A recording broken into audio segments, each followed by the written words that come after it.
بسم اللہ الرحمن الرحیم۔ السلام علیکم ورحمۃ اللہ وبرکاتہ۔ حضرت بلال رضی اللہ عنہ سے ایک دفعہ کسی نے پوچھا کہ آپ نے پہلی دفعہ حضور نبی کریم صلی اللہ علیہ وآلہ وسلم کو کیسے دیکھا؟ بلال رضی اللہ عنہ فرماتے ہیں کہ میں مکے کے لوگوں کو بہت ہی کم جانتا تھا، کیونکہ غلام تھا اور عرب میں غلاموں سے انسانیت سوچ سلوک عام تھا۔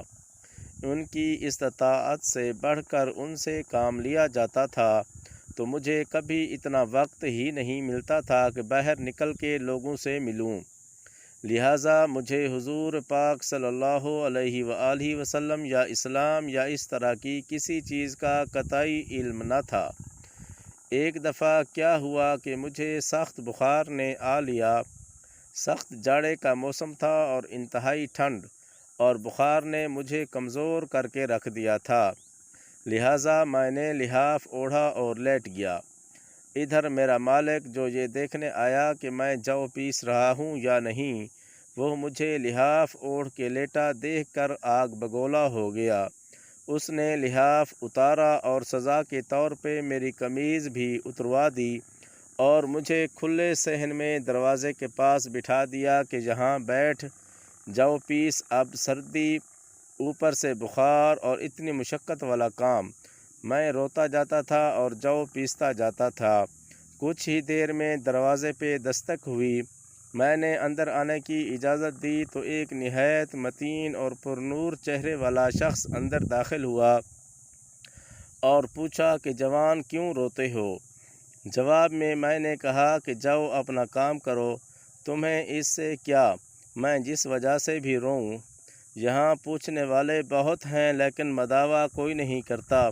قصہ مختصر کہ بلال نے حضور صلی اللہ علیہ وآلہ وسلم کو کافی سخت جملے کہے۔ حضور صلی اللہ علیہ وآلہ وسلم یہ جملے سن کے چل پڑے۔ جب چل پڑے تو بلال نے کہا کہ بس، میں نہ کہتا تھا کہ پوچھتے سب ہیں، مداوع کوئی نہیں کرتا۔ حضور صلی اللہ علیہ وآلہ وسلم یہ سن کر بھی چلتے رہے۔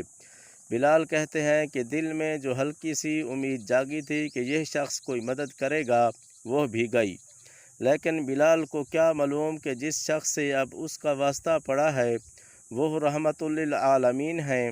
بلال کہتے ہیں کہ کچھ ہی دیر میں وہ شخص واپس آ گیا۔ اس کے ایک ہاتھ میں گرم دودھ کا پیالہ اور دوسرے میں کھجوریں تھیں۔ اس نے وہ کھجوریں اور دودھ مجھے دیا اور کہا کھاؤ پیو اور جا کے سو جاؤ۔ میں نے کہا تو یہ جو کون پیسے گا؟ نہ پیسے تو مالک صبح مجھے مارے گا۔ اس نے کہا تم سو جاؤ، یہ پیسے ہوئے مجھ سے لے لینا۔ بلال سو گئے اور حضور صلی اللہ علیہ وآلہ وسلم نے ساری رات ایک اجنبی حبشی غلام کے لیے چکی پیسی۔ صبح بلال کو پسے ہوئے جو دیے اور چلے گئے۔ دوسری رات پھر ایسا ہی ہوا، دودھ اور دوا بلال کو دی اور ساری رات چکی پیسی۔ ایسا 3 دن مسلسل کرتے رہے جب تک کہ بلال ٹھیک نہ ہو گئے۔ یہ تھا وہ تعارف جس کے بطن سے اس لافانی عشق نے جنم لیا کہ آج بھی بلال کو صحابی رسول بعد میں عاشق رسول پہلے کہا جاتا ہے۔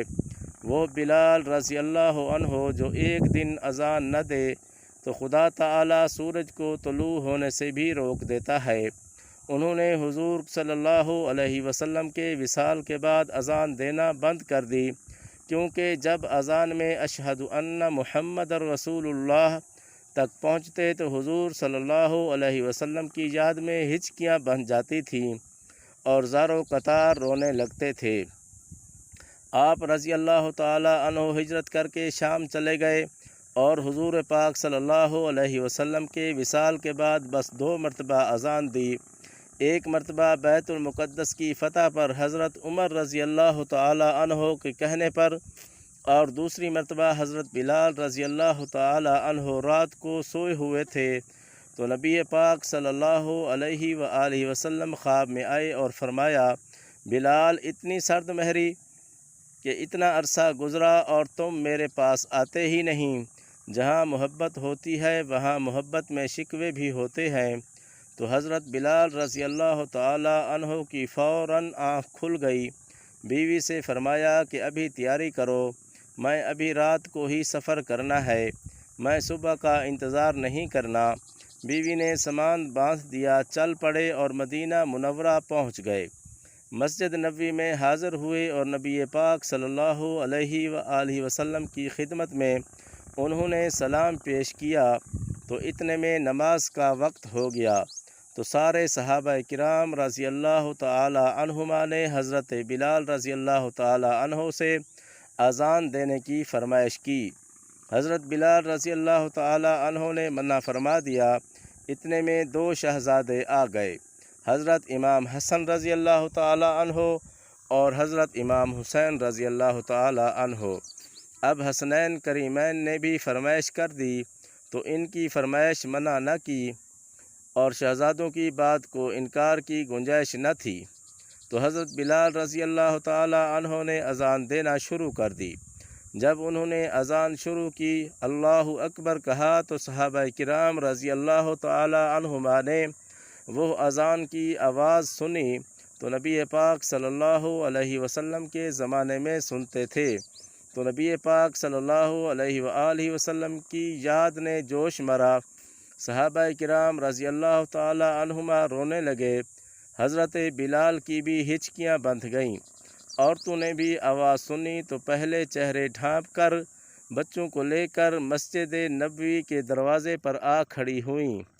عجیب منظر ہے، مسجد کے اندر مرد رو رہے ہیں اور اس آواز کو سن کر جو محبوب صلی اللہ علیہ وسلم کے زمانے میں سنا کرتے تھے، اور مسجد کے باہر عورتیں رو رہی تھیں۔ اذان تو ختم ہو گئی، مگر معاملہ اور نازک تب بنا جب ایک 3-4 سال کا بچہ اپنی ماں سے کہنے لگا، امی اتنے عرصے بعد بلال رضی اللہ تعالی عنہ تو واپس آ گئے ہیں، اور نبی پاک صلی اللہ علیہ وآلہ وسلم کب واپس آئیں گے؟ صحابہ کرام نبی پاک کو بے تحاشا یاد کرتے تھے۔